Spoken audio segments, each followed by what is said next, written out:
Assalamu alaikum everybody and welcome back to the Y Factor. In the studio we actually have a very, very special guest, isn't that right, Taz? That's right. We're joined by Imam Siraj Wahhaj. Welcome to the show, Imam. Thank you so much. I'm honored to be here. Jazakallah khair. All the way from Brooklyn, USA. You were here 10 years ago and now you're here again. Yes. You have been here as a part of My Peace's promotion of their first national commercial about the Prophet Muhammad Sallallahu Alaihi Wasallam, and you're also here as a part of a world tour. So you were, inshallah, there's a lot of other plans ahead of you. However, just a brief introduction to Imam that really doesn't need any introduction. Imam is the Imam of the At-Taqwa Mosque in Brooklyn. He is the leader of the Muslim Alliance of North America. He's mostly well known for his grassroots community work.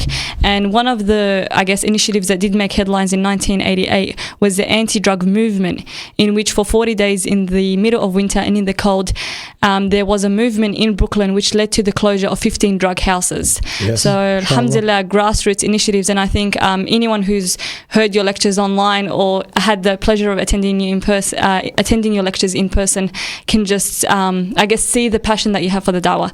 So, speaking of the passion for dawah, our listeners do, our audience comprises of a youth audience, a lot of community workers, and a lot of people that are passionate about, I guess, community change and things like that.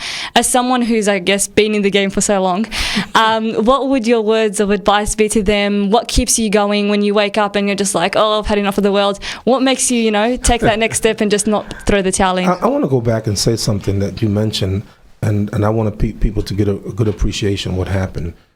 And we didn't just close down 15 drug houses, but actually 15 drug houses on the block of our masjid itself. SubhanAllah. So it wasn't a strange area. We first opened up that masjid 32 years ago. The head of the police precinct said that this area is one of the worst in the city.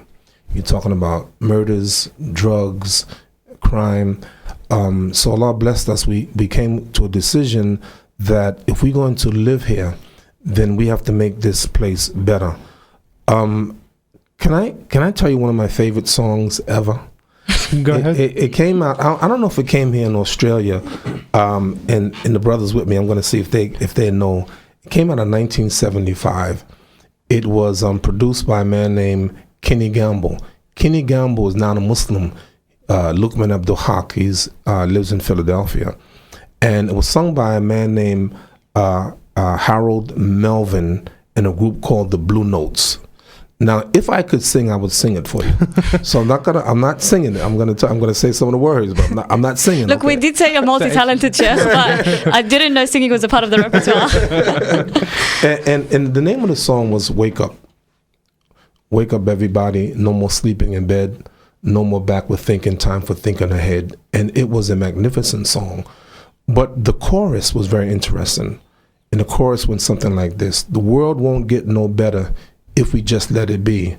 The world won't get no better. We got to change it, yeah, you and me." So taking that aspect of changing things are not going to change by themselves. Allah says in Quran, and man shall have nothing except for what he strives for. We strove to make a difference. We strove to clean up that area. One of the biggest mistakes that I made is that 1981, when we moved in that area and we purchased that property, we didn't take pictures how bad it was, the area, how bad it was. Many masjids are built in the suburbs in nice, quiet areas, but we made this masjid right in the heart of the inner city, in what some people would call the ghetto.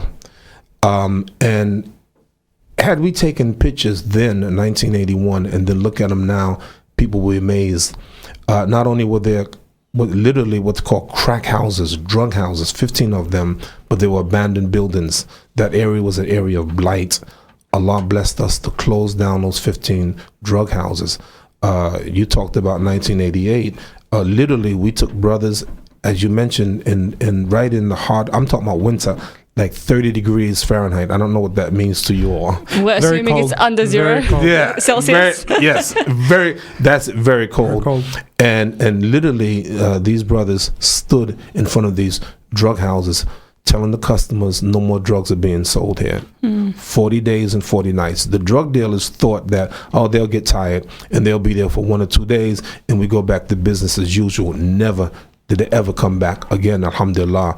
And now if you look at the area, unbelievable, 1982, not one Muslim business. Now on the one block of that masjid, more than 40 Muslim businesses. We own some of the buildings. The area has become safe, and it's a better environment. The reason I mentioned that, Tasnim, is that I want people to know that we have a mandate as Muslims that wherever we go, make it better.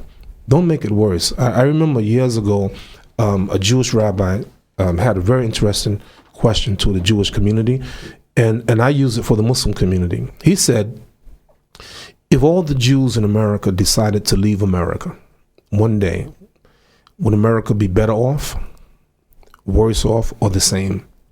And I think that's a profound question for Muslims to ask.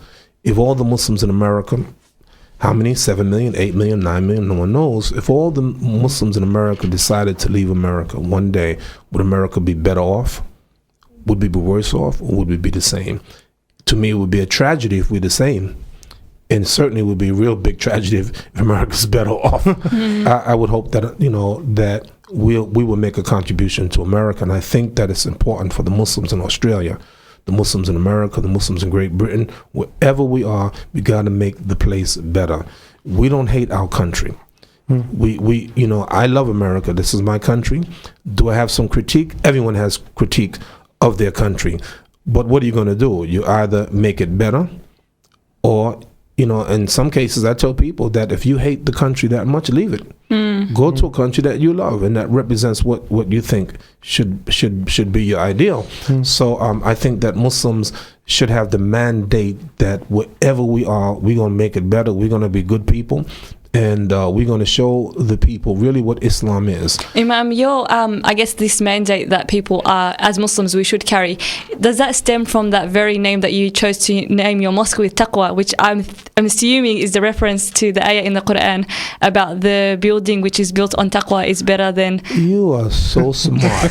How did you figure that out? SubhanAllah, ever since I've been Googling the mosque and things like that, that was just the ayah that was kept coming. We do a lot of research here at the Wi-Fi. Did you? Coming back to me, and I think it's the essence when something is infused with taqwa. It was that exact ayat.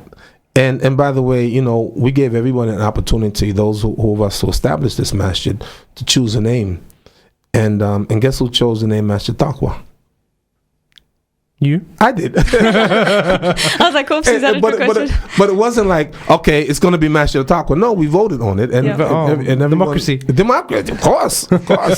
And so, yes, we try our best, because how critical is this idea of taqwa in being God conscious, being conscious of Allah in everything we do. And what better way than to name the masjid actually in a masjid of God consciousness, and to physically personify that concept. In terms of your community work and community development, what kind of wider impacts have you seen, especially in Brooklyn? Because the New York Police Department and the ministers in that area did recognize your great work in that area. But in terms of the population, how have you felt? You can't imagine. You can't imagine in so many ways. I'll give you a couple examples. First of all, while we were doing the campaign, we got unbelievable publicity. When it was over, I'm telling you, every country in the world came to New York City, where our masjid was, to cover the story. I mean, from Turkey, from France, from Great Britain, you name it, and they came and they covered us on the front page of the New York Times. Radio programs, television programs. Because this is something new that doesn't happen. People don't fight drug dealers like that. Usually, when a drug dealer comes, they take over, they intimidate the people, they sell the drugs, and one thing after the other. When you look at just the neighborhood itself, and I'll give you a couple examples of what would happen. We would be standing in front of the masjid, and we have buses. I don't know if you know what a bus is. We have buses as well. We do travel on things other than kangaroos. I think sometimes we have buses. Is that right? Yeah, we do. Anyway, they're quite rare. But alhamdulillah. You could see whenever they passed the masjid, people would come from the other side of the bus, and they'd be pointing. There they are. And people sometimes, we have a bus stop like right on the block of the masjid. People would literally come a block or two away to come stand near our masjid to catch the bus rather than a block or two away. One day I was sitting in the masjid, and this is right after the work that we did. There was a woman, an old woman, elderly woman. She came into the masjid and she said, "I'd never been to a mosque before." She's a Jehovah's Witness, and she said, "Son," she was talking to me. She said, "Son, I used to not like Muslims, but now I love Muslims." And she sat down there and she spoke to me for over an hour. A really sweet lady. This is indicative of the kind of respect that we got, the people in the neighborhood. And the other thing is interesting that, other Muslims heard about they heard about what we were doing. Yeah. And they were in California, and they were in Detroit, Michigan, and they're in Los Angeles, and they're all over the country. And when they're talking, they be telling people, "Yeah, look what we did." So, ownership. Unity. Unity. So, but it was good. It was a good feeling. We got a gentleman from an area pretty far from the masjid, and he was like really impressed with what we did. And he came to us and said, "Oh man, you guys did a great job. Could you come to our neighborhood and do the same thing?" And Muslims for hire too. There you go, right? And how much would it cost? So the interesting thing that actually developed jobs for some brothers, because some brothers actually went into security as a result of what we did. And you got to remember, it wasn't about trying to do anything but maintain our space. That we had to protect our area. And this is the mandate of the Muslims, isn't it? Let him who sees an evil change it with his hands. Imam, you're just talking and I'm just imagining these people, in thawbs that have like taqwa power or something going around, cleaning out the streets, invincible superheroes. Well, let me say this. Yeah, thawbs, but with overcoats on because it was cold.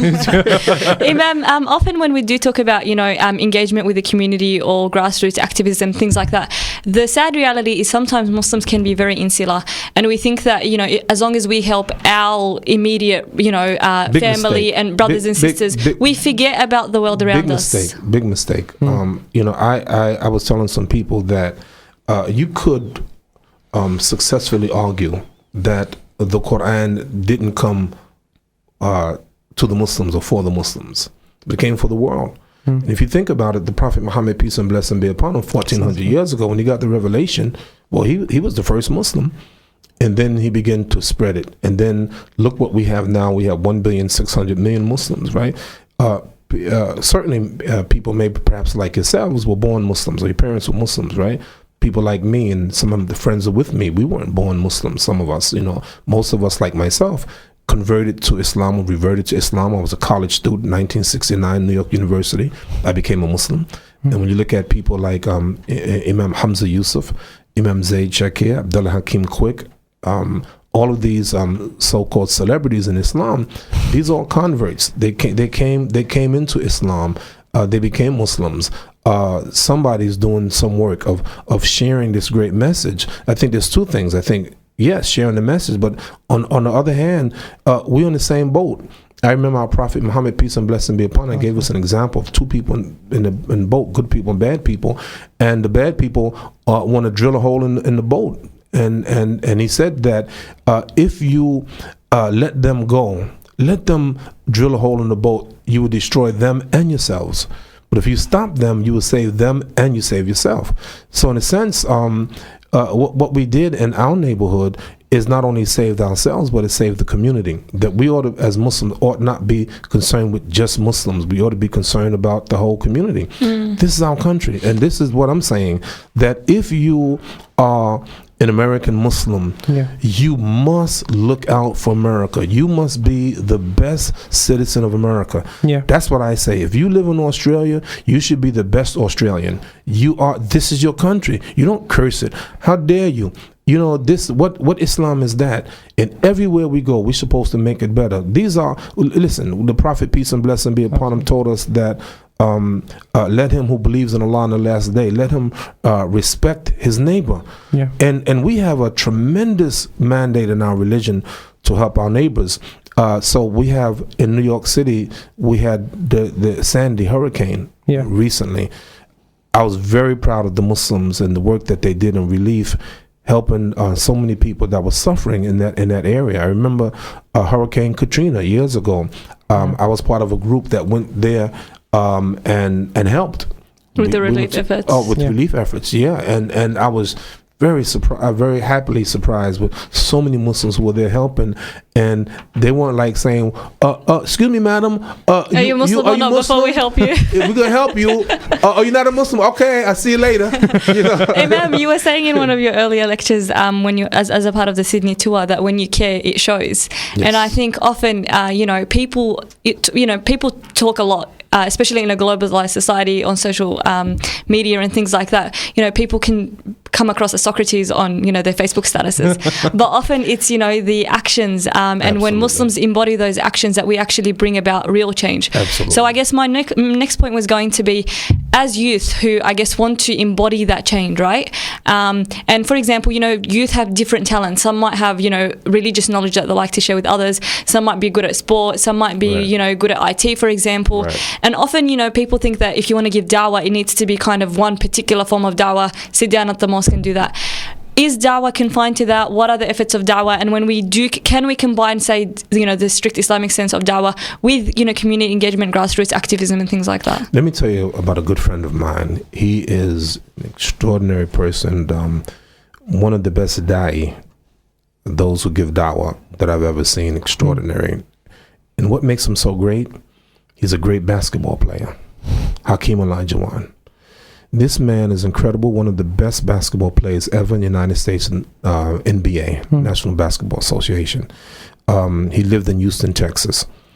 If you ever wanted to see him, very, very famous, if you ever wanted to see him when he was playing for the Houston Rockets in Houston, Texas, if you ever wanted to see him, go to the masjid at Fajr. SubhanAllah. Every day. Always in the masjid, never not in the masjid. This man is given so much da'wah, not because he preaches so much, but because of his actions. I'm listening to a radio. I like sports. I like basketball, right? And I play pretty good. I must say. Alhamdulillah. Did you enjoy Miami's win this year? No, I wanted them to lose. Yeah, we did too. You did too. Yeah. Now, I didn't mind who won, but I just wanted them to lose. Yeah, I don't like LeBron. No, not a fan. Anyway, I'm listening to a radio station, sports station, and one of the sportscasters, a man named Walt Frazier, he's a Hall of Fame basketball player himself. He used to play for the New York Knicks, which is my team, by the way. And he was saying he's not a Muslim, and he's saying, Hakeem Olajuwon he said he's a Muslim, and every year they fast and something called Ramadan, and they said that during Ramadan, Hakeem, when he plays games, he actually fasts, and they said the facts bear that he scores more points, more rebounds, and more block shots while he's fasting. Incredible. Hakeem Olajuwon, when they won one of the championships, they had a parade, and they said, we're going to have a parade. It's going to be on Friday. He said, I can't go. I said, why? Because Friday is the day of Jummah. I mean, here's one of the great basketball players ever telling the people that I can't participate in the parade when we just won the championship because I have to go to the masjid. And they said, no problem. They had the parade, and when he had to go to Jummah prayer, they stopped the parade, let him attend the prayer, waited for him to come back, and then they continued the prayer. That's da'wah. That's da'wah. This man is remarkable. To your point, that there are infinite ways of giving da'wah. Everyone is not a preacher. Everyone is not like Ahmed Deedat or some of the great da'i. But in your way, you can do it. I can imagine an Australian saying that, you know what, I have never read the Quran, I have never read a statement of Prophet Muhammad, but I have a Muslim neighbor. Yeah. He's the greatest person ever. He treats me so well. I remember in such and such time when he did this or she did that. I have a Muslim doctor, or my teacher is a Muslim, my professor is a Muslim. Yeah. That's the da'wah. So that's just one of the ways, and that is, really it's the character. When you think about it, 1400 years ago, Prophet Muhammad received the revelation. How many words did he get? Iqra? A handful of words. And he goes back with those few words, not that profound to a lot of people, but with that, he goes and he talks to his wife. She becomes Muslim. Why? Because of profoundness of those verses? I don't think so. His friend Abu Bakr becomes Muslim. His cousin Ali becomes Muslim, and people that are close by him. The whole totality of the Quran is not there. We think, I got to become a scholar. I got to learn the Quran. No, whatever you know. You don't embody. There you go. Live it. Live the life of a Muslim. One of the things that Muslims do, I'm afraid to say, I'm ashamed to say it, is we don't do dawah, we do anti-dawah. Every time we do something negative in our society, every time someone blows up some runners who run in a marathon, every time some Muslim blows up a building, every time a Muslim is arrested for committing some kind of crime, that's not dawah, that's anti-dawah. Because the people going to charge, it's unfair. They're going to say it's Islam. Is this what Islam teaches? There's a man named Paul Sperry. He wrote a book called Infiltration, and he said that the problem isn't the misinterpretation of the Quran. The problem is the Quran, and that's tragic. But that was the first time someone actually attacked the Quran, rather than saying, well, these are misguided Muslims and they're using the Quran and they're misquoting the Quran. He wants to blame the Quran.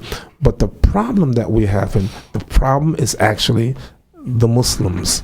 We are the problems, those who don't really practice our religion, because the people are saying, okay, where can I find this? Where is this Islam that you're talking about? See, it's right there in the book. Come on, let me show you. See, right there in the book. No. The people don't want to see. They want to see Islam in action. Yeah. Where is it? Where is this Islam you're talking about?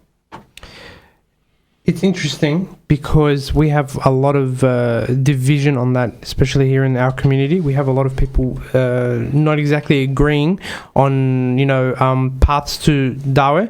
So one of the main disagreements is participation in the community, and that is that.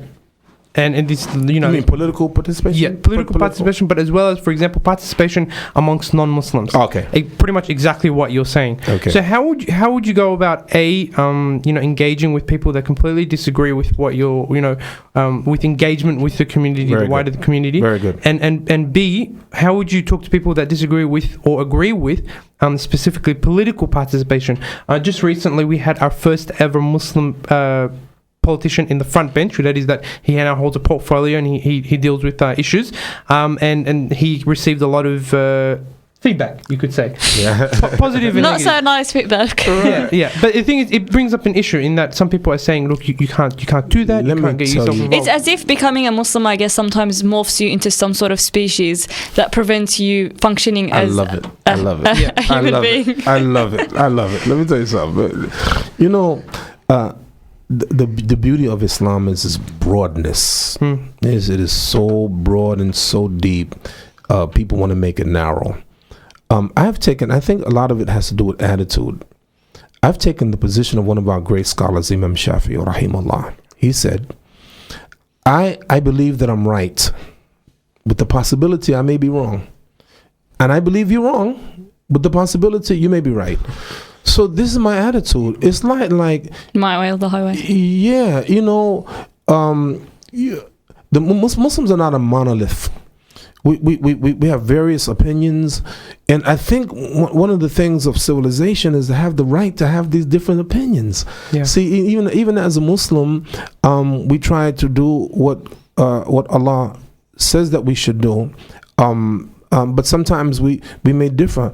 What does it mean? What did Allah say? But what did He mean by what He said? What was the context of what He said? What was the scriptural context? What was the historical context? So there's a lot of issues. Yeah. So I'm not going to fight against Muslims who have a different attitude. And if I think I'm right, what we do, we don't go on a battlefield. We don't shed blood. Yeah. We debate the issue. And there's ayahs in the Quran that talks about it. Do not argue with the people of the book except in ways that is better. So number one is that Muslims have to realize that Islam is broad, and whenever we differ, let's discuss it. If you go to that golden generation of the followers of Prophet Muhammad, peace and blessing be upon him, Khair ummati qarni, the best of my ummah, my generation, you take two of the best Muslims ever, Abu Bakr and Umar. Their character was unbelievable. But sometimes they differ. They differ a lot in how they perceive things, interpretations of things, but they were still great Muslims. We should be like that. We should be open enough to say, oh yeah, okay, I have a different opinion. My opinion about politics that we ought to be involved. we are Australians. If you live in this country, you're an Australian. Now, some Muslims might argue that, well, we should not be involved in politics. Why? Why should we not be involved in politics? I would argue that if you do nothing, say nothing, you are involved in politics, but you're doing it in a very passive way. Yeah. You have to pay taxes. I haven't heard yet that you don't pay taxes here. We Am I do. wrong? We do We pay do. You taxes. do pay taxes. Yeah. You pay a lot of taxes. Yeah, right? we Yes. All right. So, okay, that means the government is getting money from us. What does the government do with that money that they collect from us? You as a citizen have a right to make some determination. You have a voice. You have to be involved in politics locally, and nationally. I think Muslims make a mistake not to get involved in politics. I think that we should be involved in every aspect of our society. Yeah. I think we should involve. We have, like, and I was telling the brothers in New York City, we have Muslims. We have one Muslim who's on city council, who's now running for what's called the borough president. In New York City is divided into 5 boroughs. One of them is Brooklyn, which I'm the imam of a masjid in Brooklyn and Manhattan. Yeah. And there's a Muslim brother running for the borough president of Manhattan, which is huge. So you have now Muslims all over the country. We have out of Minnesota, my good friend, the politician Keith Ellison. He's a Muslim, first Muslim congressman, and Carson, another Muslim named Carson in Indiana. And now we have Muslims running for political office. One day, I think that we have a Muslim president of the United States of America. And I know you think Obama's a Muslim. I was just going to say, is that arguable?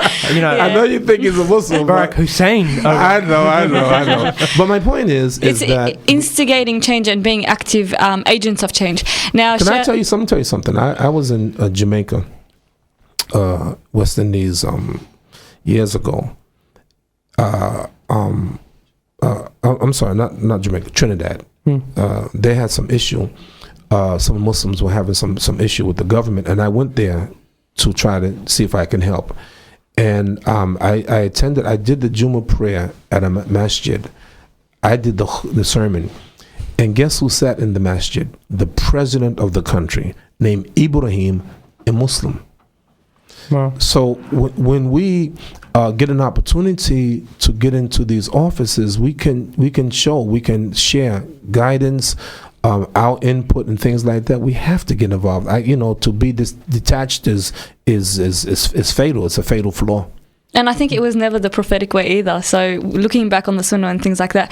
Now, Imam, we can be here all day, but just to wrap up this segment. You want to be here all day? We can do that. I'd be happy to. You'd be happy to. I figured you'd say that. Let's take our audience's views into account also. But Imam, just as a final wrap up, what would be practical ways for the youth to instigate change in their own lives and, I guess, allow that change to infiltrate into their communities and the wider society? I'm not sure what kind of organizations you have here. Many. Okay. Yeah. The way it's done in the States, both Muslims and non-Muslims, as youngsters begin to grow, they get involved in different organizations like Boy Scouts and Girl Scouts of America. They have in New York City a group called Young Muslims, where the young Muslims are engaging. They're learning different aspects of community life, religious life. So I'm saying every way that you can, every avenue of teaching the Muslim youth about, for instance, leadership. I give an example. I used to run track many years ago. and one of the most intriguing races for me has always been the relay race. And the thing I love about the relay race is that you don't have one person running, but you have 4 people running. And one of the most interesting things about the relay race, and the most significant part, is when you pass the baton to the person running in front of you. I try to run track. I go jogging. I try to go jogging every day. And when I go to the track, I see teams practicing. And the thing that they keep messing up is the passing the baton. Not easy. And one of the mistake that people make when they pass the baton, when they give the baton to a person who's standing still, never, ever, ever give a baton to a person who's standing still. When the man who's running And when his teammate sees him coming, he doesn't wait for him. He takes off. And then the one who's passing the baton have to run up too. And by the time you pass the baton, that runner, your teammate, should be at full speed. That's the way it is. We should begin to take our youth under our wings. If you study the Prophet, peace and blessing be upon him, they always had youth around him, and they were getting the baton as the great companions were running. If you would, they had Ibn Abbas radiallahu anhuma there, Anas ibn Malik was there, and all the youngsters, Abdullah ibn Umar. They were there and learning from the masters themselves. So this is what we ought to do. We got to incorporate the youth, bring them in. Unfortunately, too many masjids, and I don't know about here. I don't know the dynamics here, but a lot of the masjids run by the elders. That sounds familiar. Which is okay. I don't know what you're talking about. Which is okay, but bring the youth, incorporate them, bring them, make them part of the masjid, and then have programs. A lot of I'm happy to say now, a lot of masjids in America are building real Islamic centers with gymnasiums and what I know necessarily love basketball, but basketball courts and things like that. Engaging the youth, and those things. And I think the issue here is just don't see them as a footnote. Get involved. The more you talk about it, the more you think about it. You'll do things. You'll have programs that's going to be even better than in the United States of America because by thinking about it, being concerned about it, you come up with great ideas how to incorporate the youth, inshallah. Inshallah. And I think with that we might wrap up part 1 of our epic 2-part interview with our Imam. Jazakallah khairan for this first part. Inshallah, stick around, guys. We'll be back very soon.